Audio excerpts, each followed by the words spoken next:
కాకరకాయ పులుసు ఈజీ మెథడ్లో ఎలా తయారు చేసుకోవాలో దానికి కావాల్సిన పదార్థాలు ఎలాగో చూద్దాం. కాకరకాయ ముక్కలు సన్నగా తరిగి పెట్టుకోవాలి.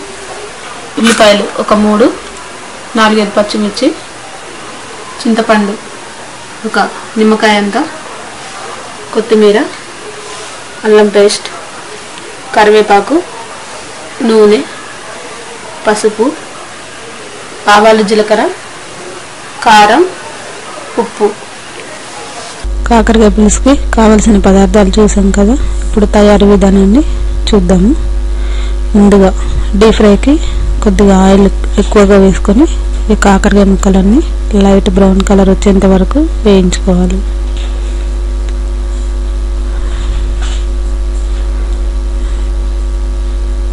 కొద్దిగా ఉప్పు వేసుకొని కడుక్కొని పెట్టుకుంటే చేదు మనకి కాకరకాయ చేదంతా పోతుంది. ఈ ముక్కల్ని మనం బ్రౌన్ కలర్ వచ్చేంత వరకు ముందుగా వేయించుకొని పక్కన పెట్టుకోవాలి. ఇలా ఇవన్నీ వేగిన తర్వాత సపరేట్ గిన్నెలో తీసుకొని పెట్టుకొని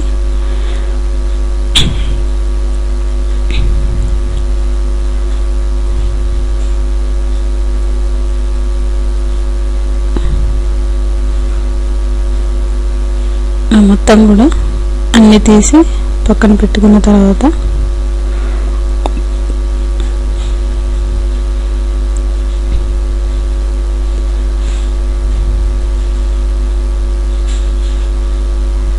దీంట్లోనే మనం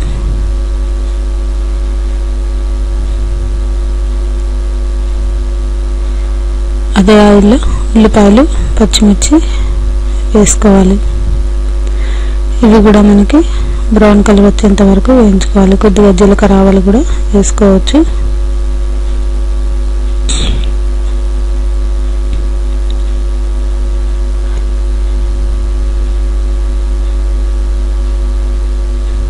దీంట్లో కరివేపాకు, అల్లం పేస్ట్, సరిపడా అల్లం పేస్ట్, కొద్దిగా పసుపు, ఇవన్నీ కూడా పచ్చివాసన పోయేంత వరకు వేయించుకోవాలి.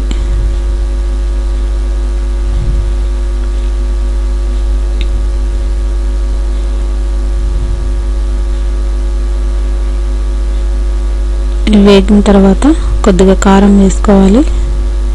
సరిపడా మీరు ఎంత కారం తింటారో అంత. నెక్స్ట్ కాకరకాయ ముక్కలు, వేయించిన కాకరకాయ ముక్కలన్నీ కూడా ఇందులో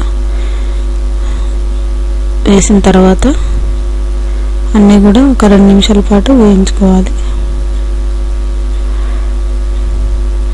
దీంట్లోనే మనం చింతపండు రసాన్ని వేసుకోవాలి. ఇది మనకి ఒక 10 నిమిషాల పాటు దగ్గరికి మరిగితే మూత పెట్టేసి ఒక 5-10 నిమిషాలు మరిగించుకోవాలి. ఇలా మనకి పులుసు మొత్తం కూడా మరిగింది. చివరిగా ఉప్పు, కొత్తిమీర వేసుకుంటే మనకి ఎంతో రుచికరమైన కాకరకాయ పులుసు మనకి రెడీ అయినట్టే. ఇది రైస్లోకి చాలా బాగుంటుంది. మీరు కూడా ట్రై చేసి చూడగలరు. ఆల్మోస్ట్ రెడీ అయినట్టే.